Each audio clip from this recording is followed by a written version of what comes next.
আমাদের বাঙালিদের যে কোনো অকেশানে সব কিছুর সঙ্গে জাস্ট ম্যাচ করে যায় এই বাসন্তী পোলাও। এই ঝরঝরে বাসন্তী পোলাও তাও যদি ঝটপট বানিয়ে ফেলতে পারেন, তাও আবার প্রেশার কুকারে, তাহলে যে সোনায় সোহাগা। নমস্কার বন্ধুরা, মাদার সিম্পল কিচেনের তরফ থেকে আমি অন্তশ্রী আপনাদের সকলকে জানাই স্বাগত। নতুন দিনের নতুন রেসিপি নিয়ে আবার হাজির হয়ে গেছি। আজকে আমাদের রেসিপি একদম ঝরঝরে পারফেক্ট বাসন্তী পোলাও, তাও আবার প্রেশার কুকারে। এই বাসন্তী পোলাওটার পারফেক্ট রেসিপি আমি আজকে আপনাদের সঙ্গে শেয়ার করেছি। কি করে আপনারা প্রেশার কুকারে পারফেক্টভাবে এই ঝরঝরে বাসন্তী পোলাও করতে পারবেন। আমরা তো হাঁড়িতে করেই থাকি, কিন্তু প্রেশার কুকারে করতে গেলেই আমাদের এটা ঝরঝরে ভাবটা থাকে না।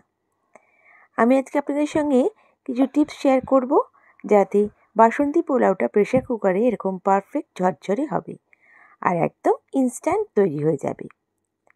নিরামিষ হোক বা আমিষ, আমাদের বাসন্তী পোলাও আমাদের ফেভারিট। চলুন দেখে নেওয়া যাক কী করে করছি আমি পারফেক্ট বাসন্তী পোলাও।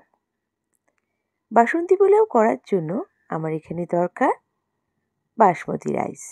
আপনারা চাইলে গোবিন্দভোগ দিয়েও করতে পারেন। আমি এখানে 5 কাপ বাসমতি রাইস একদম ধুয়ে জল ঝরিয়ে রেখে দিয়েছি। এবার এখানে আমি অ্যাড করে দিচ্ছি 1 চামচ হলুদের গুঁড়ো, 1 চামচ গরম মশলার গুঁড়ো।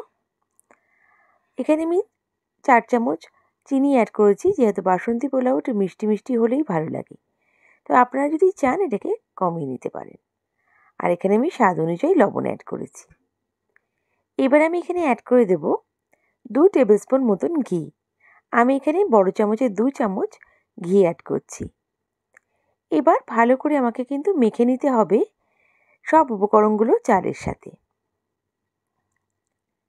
ভালো করে মাখতে হবে, আর যেন মশলাটা কোনোভাবে লাম্পস না থেকে যায় সেটা খেয়াল করতে হবে।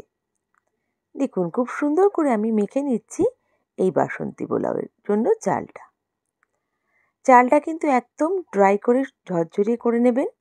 মানে চালটাকে অনেকক্ষণ আগে ধুয়ে একদম ফ্যানের তলায় রেখে দেবেন, যাতে জলটা একদম ড্রাই হয়ে যায়।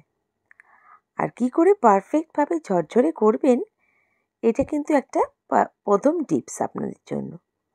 চালটা ভালো করে শুকিয়ে নিতে হবে, মশলাটা ভালো করে মাখিয়ে নিতে হবে চালের সাথে। আর প্রেশার কুকারের জলটা কতটা দেবেন সেটা হচ্ছে একটা ভাইটাল জিনিস, সেটার জন্য আপনাদের বাসন্তী পোলাওটা পারফেক্ট হবে। এটা আমি আধ ঘন্টার জন্য রেখে দিচ্ছি। এবার প্রেশার কুকারে আমি অল্প পরিমাণে সাদা তেল অ্যাড করছি। এই স্টেজে আপনারা পুরোটা ঘি দিয়েও করতে পারেন। এখানে আমি কাজুটা দিয়ে ভেজে নিচ্ছি। এখানে আমি 1 কাপ মতন কাজু নিয়েছি। কাজুটাকে হালকা গোল্ডেন করে আমি এখানে ভেজে নেব। খুব সুন্দর করে কাজুটাকে ভেজে নিচ্ছি, বেশি করে ভাজবো না। বেশি লাল হলে গেলে কিন্তু কাজুটা ভালো লাগবে না। দেখুন কাজুটা ভেজে আমি কিন্তু তুলে রেখে দেবো। এখানে আমি কিশমিশ অ্যাড করবো না, কিশমিশটা আমি কিন্তু লাস্টে অ্যাড করব। কিশমিশটা যদি ভেজে নেন তাহলে কিন্তু কিশমিশটা গলে যাওয়ার চান্স থাকে। এখানে আমি ঘি অ্যাড করছি 1 টেবিল স্পুন। এবার আমি এখানে অ্যাড করে দিলাম 2টো তেজপাতা আর গোটা গরম মশলা। আর যেই সুন্দর একটা ঘ্রাণ আসবে, এখানে আমি ম্যারিনেট করে রাখা চালটা অ্যাড করে দিচ্ছি। বাসন্তী পোলাও ঝরঝরে করার জন্য সেকেন্ড টিপ হলো চালটা খুব সুন্দর করে আমাদের ভাজতে হবে। হ্যাঁ বন্ধুরা, খুব সুন্দর করে চালটা যদি ভেজে নেন তাহলেও কিন্তু পারফেক্ট ঝরঝরে বাসন্তী পোলাও হবে। খুব সুন্দর করে আমাদের ভেজে নিতে হবে যতক্ষণ না চালের কালারটা চেঞ্জ হয়ে আসছে। এবার আমি জল অ্যাড করছি। আমি এখানে 5 কাপ চাল নিয়েছিলাম, তার জন্য আমি এখানে 7.5 কাপ জল নিয়েছি। মানে পার কাপের জন্য আমি 1.5 কাপ করে জল নিচ্ছি। আর এটাই যদি আপনারা হাঁড়িতে করতেন জাস্ট ডবল করে জল নিতেন। যেহেতু প্রেশার কুকারে করছি, এখানে কিন্তু জলের পরিমাণটা কম হবে। এই মাপটা যদি আপনারা খেয়াল রাখেন, আপনাদের বাসন্তী পোলাওটা ঝরঝরে হতে কেউ আটকাতে পারবে না। একদম পারফেক্ট ঝরঝরে হবে বাসন্তী পোলাও। দেখুন খুব সুন্দর করে নাড়িয়ে চাড়িয়ে নিচ্ছি।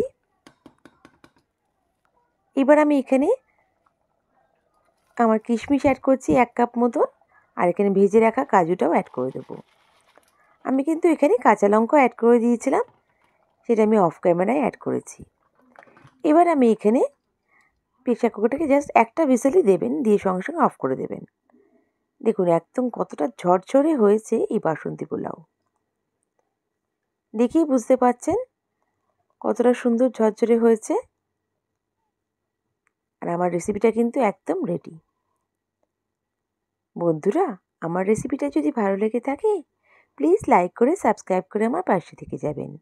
বেল বাটনটা প্রেস করবেন যাতে আমার রান্নার নোটিফিকেশানগুলো সবথেকে প্রথমে আপনারা পেয়ে যান।